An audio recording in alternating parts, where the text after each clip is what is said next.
तो दूसरा जो अभी हमारा सत्र जो सम्मान समारोह है, तो उनके लिए मैं मंच में आमंत्रित करता हूं हमारे मूल निवासी प्रदीप कुमार बोध जी को कि अब मंच का संचालन करेंगे। अब बैठे सर, बैठे।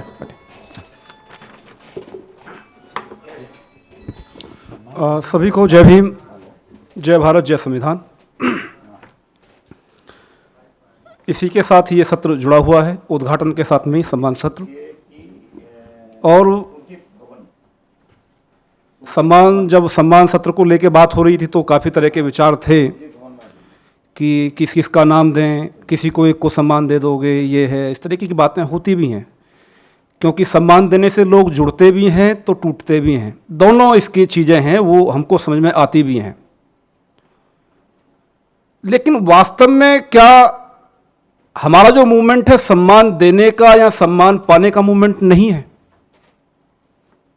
तो जब इस बात को हमने सोचा तो हमने ये पाया कि वास्तव में ये मूवमेंट ही सेल्फ रेस्पेक्ट मूवमेंट है, मूवमेंट ही सेल्फ रेस्पेक्ट मूवमेंट है। और शायद ही ऐसी कोई परंपरा हो जिसमें अपने बुजुर्गों का सम्मान करना ना सिखाया जाता हो। और हम अपने आप को सबसे सभ्य इस देश के सृजनात्मक कर्म बोलते हैं कि भाई हमने इस देश को खड़ा किया है, और हम अपने बुजुर्गों का सम्मान ना करें तो ये तो बहुत गलत बात होगी। फिर निष्कर्ष ये निकला कि हम अपने बुजुर्गों का सम्मान करेंगे और इस बात पे हम लोग आगे बढ़े। और हम उम्मीद करते हैं सभी से कि इसमें कोई ऐसा नहीं है कि किसी का नाम देखा है, किसी का चेहरा देखा है, कुछ ऐसा नहीं है।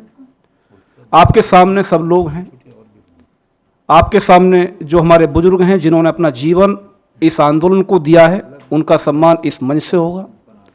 उस सम्मान को देने के लिए हमने एक बात खास तौर पे मैं अपनी बात करूं, एज ए युवा बात करूं, मैंने अपने समाज में पॉलिटिकल मूवमेंट का इन्फ्लुएंस बहुत ज़्यादा देखा। और उसके चलते मैंने जो महसूस किया, सबका महसूस अपना अपना अलग हो सकता है, मैंने ये महसूस किया कि इस बहुजन समाज में बुद्धिजीवी वर्ग को जो अहमियत मिलनी चाहिए वो नहीं मिली, इसीलिए बेड़ा गर्क है। वास्तव में इस समाज का जो बेड़ा गर्क है इसी वजह से है कि जो समाज की बुद्धि का जो राजा है, समाज का जो बुद्धिजीवी वर्ग है, जिसके बारे में बाबा साहब भी कहते हैं कि ये वो वर्ग है जो भले ही मात्रा में कम रहेगा लेकिन हर संकट में ये समाज का पथ प्रदर्शक करेगा। उस बुद्धिजीवी वर्ग की अहमियत समाज कहां समझता है? चार लोग जिसके नारे लगाने लगे राजनीति में, वही सबसे बड़ा बुद्धिजीवी बन गया। ऐसा प्रचलन मैंने देखा है, मामला आपका अलग हो सकता है। बुद्धिजीवी वर्ग वो नहीं है जो पॉलिटिकल का नेतृत्व कर रहा है, राजनीति का नेतृत्व कर रहा है, ये अपना एक अलग अहमियत रखता है। हो सकता है कि पूरी एक ऐसी इसने हिस्ट्री अपने जीवन की निकाल दी कि कभी किसी मंच पे ही नहीं दिखाई दिया हो।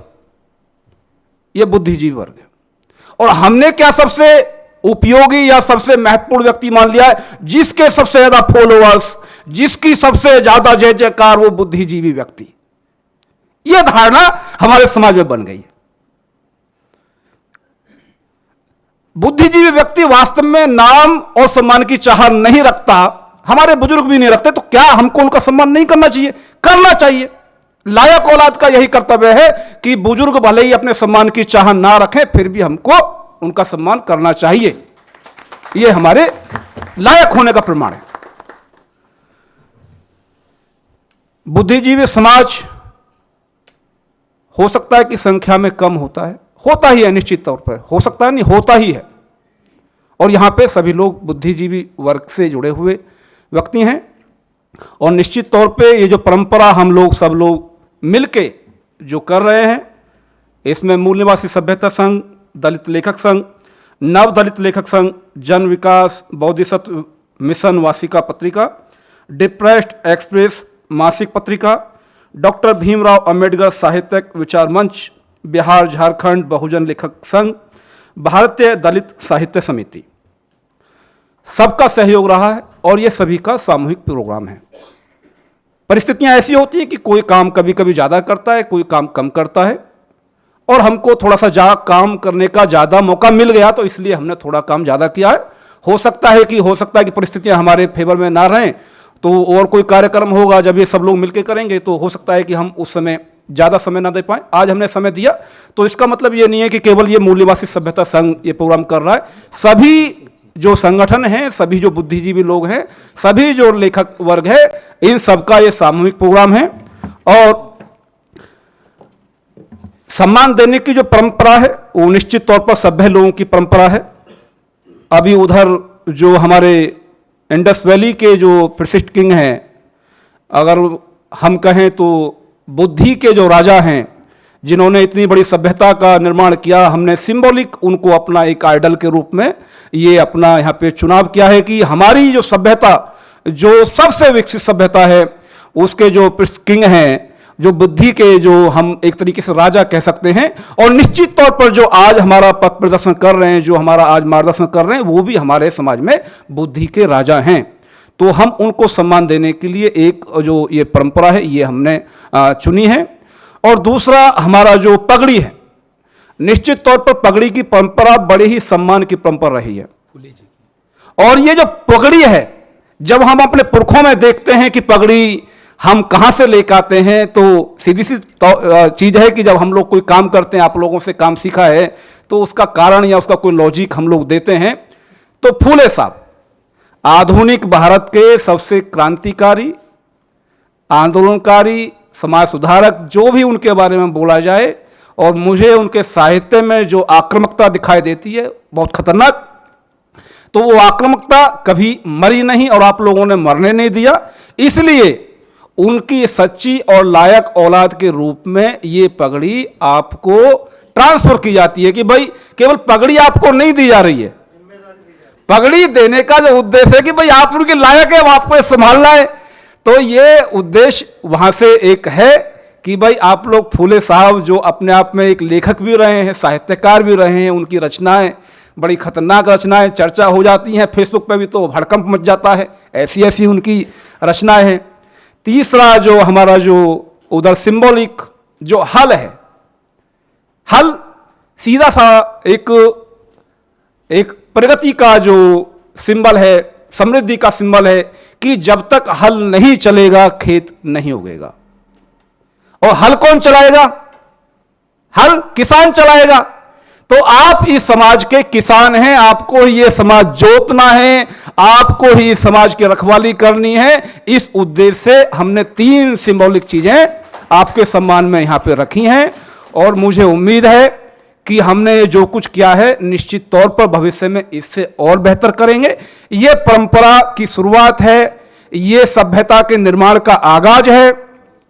और सीधी सी बात है, कहते हैं ना कि भाई प्यार से मांगेगा तो यार जान भी दे देंगे, प्यार से मांगेगा तो जान भी दे देंगे, और प्यार का मतलब सम्मान से मांगेगा तो जान भी दे देंगे। यदि हमारे कुछ लेखक या कुछ साथी ऐसा आरोप उन पर लगाया जाता है कि भाई वो सम्मान के चक्कर में, मंच के चक्कर में उधर उधर चले जाते हैं, मुझे लगता है कि इसमें हमारी भी कमी है।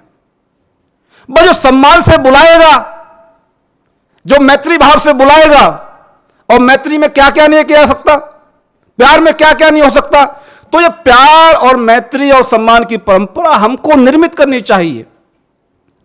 तो हमको केवल नेगेटिव बातों को देख के कि भाई ऐसा ऐसा होता, ऐसा नहीं इसलिए होता है कि हमारी कमी है, हमने वो मैत्री भाव, हमने वो सम्मान की परंपरा निर्मित नहीं की, इसलिए ऐसा हो रहा है। तो इन परंपराओं से आने वाले टाइम में एक सकारात्मक माहौल बनेगा। और निश्चित तौर पर आज जब हम अपने बुजुर्गों का सम्मान करना सीख रहे हैं या सिखा रहे हैं, तो हमारे बच्चे भी ये देखेंगे और निश्चित तौर पर हमारा भी सम्मान होगा। और ये जो परंपरा आंदोलन को ट्रांसफर या हस्तांतरित करने की जो परंपरा है, ये निश्चित तौर पर और मजबूत होगी, और ऐसा करने से ये फूले अम्बेडकर आंदोलन और मजबूत होगा। और मैं इसी के साथ जो आज का जो लाइफ टाइम अचीवमेंट अवार्ड है उसको जो देने की जो घोषणा जो यहाँ पे आप लोगों को मिल भी चुका है पंपलेट, मैं माननीय द्वारका भारती जी बड़े सम्मान के साथ, बड़े ही आदर भाव के साथ उनको मंच पर आमंत्रित करता हूं कि सर आप आइए, और आपके जीवन का जो संघर्ष है हम सभी के लिए प्रेरणादायी है। और निश्चित तौर पर जो आपने लिखा है, जो आपने किया है, हम उससे प्रेरित हैं, हमारे लिए वो आदर्श है, हमारे लिए वो मार्गदर्शक है। आपका लेखन हमेशा जिंदा रहेगा। सर के लिए सम्मान की जो चीज़ें हैं वो लाई जाएं।